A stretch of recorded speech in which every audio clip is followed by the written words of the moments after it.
L'homme que nous allons entendre révèle très bien qu'il est déboussolé, qu'il ne sait pas où il ne sait même pas qui il est. Il est peut-être même évident à partir de cette vidéo que cet homme ne sait pas qu'on prétend qu'il aurait gagné une élection le 12 octobre 2025.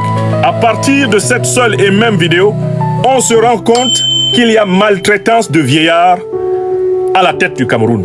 Monsieur le Président de la République élu, vous engagez-vous? Levez-vous. Comment? Mettez-vous debout.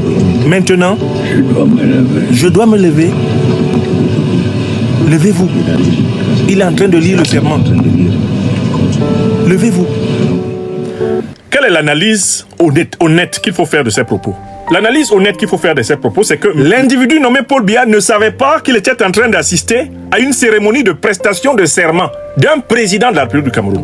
Ça, c'est la deuxième information évidente.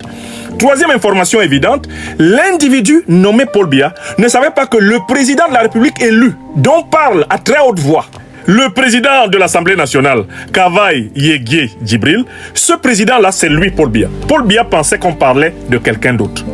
Quatrième information évidente, Paul Biya ne sait pas précisément que c'est de lui qu'il est question. Voilà pourquoi il ne se lève pas. Puisque un Paul Biya possédant ses facultés mentales saurait se lever au bon moment pour prêter serment. Donc il n'y a aucun doute qu'un Paul Biya possédant toutes ses facultés mentales, eh bien, n'aurait jamais dégamé. Mais ce qui est intéressant ici, c'est de voir que Paul Biya est forcé. Il est littéralement forcé par l'aide de camp à se lever.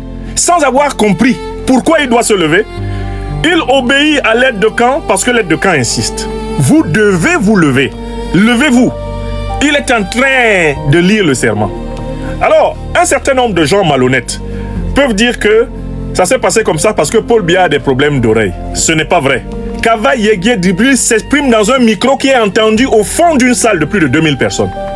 Paul Biya entend bel et bien Kavaï Yegué Djibril parler, mais Paul Biya ne comprend pas que c'est de lui qu'on parle. Et je vous inviterai à regarder la suite de la vidéo que je suis en train de commenter. Car quand Paul Biya se lève, l'autre sénile qui est à la tête de l'Assemblée nationale et qui n'est pas non plus maître de ses facultés mentales commence à déblatérer en faisant des considérations privées qui ne sont pas rédigées dans le protocole d'État. C'est un spectacle de vieillards complètement déboussolés, séniles, impotents, déphasés. Et on voit très bien qu'en fait, ces vieillards-là sont tous des otages de ceux qui sont autour d'eux et qui sont plus jeunes. Alors, quels sont ceux qui tiennent Biya en otage? C'est évident, sa femme. Parce qu'en réalité, derrière lui, c'est elle qui exerce les fonctions de président de la République. Puisqu'elle est celle qui contrôle son corps en permanence. Quels sont ceux qui exercent le pouvoir de Biya? Au nom de Biya, son fils. Quels sont ceux qui manipulent Paul Biya et qui exercent le pouvoir pour lui, en son nom et contre lui d'ailleurs? C'est son secrétaire général à la présidence de la République, Ferdinand Gongo, à qui il a fait une délégation de pouvoir scandaleuse depuis plusieurs années. Qui exerce le pouvoir au nom de Biya Paul? Son directeur de cabinet civil et non moins neveu, Mvondo Ayolo. Qui exerce le pouvoir à la place de Paul Biya? Bien sûr, les chefs des unités les plus opérationnelles de l'armée, la garde présidentielle, le BIR, la sécurité militaire, les renseignements généraux. Ils exercent le pouvoir, chacun interprétant à sa façon ce qu'ils appellent les hautes instructions du chef de l'État. En réalité, Paul Biya, l'individu Paul Biya n'exerce pas le pouvoir. Vous avez bien vu que cet individu n'est pas maître de toutes ses facultés mentales. Quand ses facultés mentales sont en extinction maximale, vous voyez, ce sont ces gens-là que vous avez vus autour de lui qui exercent le pouvoir. Ces gens-là qui le manipulent, qui le trimballent de cérémonie en cérémonie. Ces gens-là qui vont l'amener à Genève pour lui faire ses transfusions sanguines habituelles, son rabibochage, etc.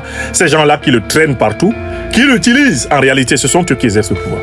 Le pays est donc désormais pris en otage par une oligarchie kleptocratique.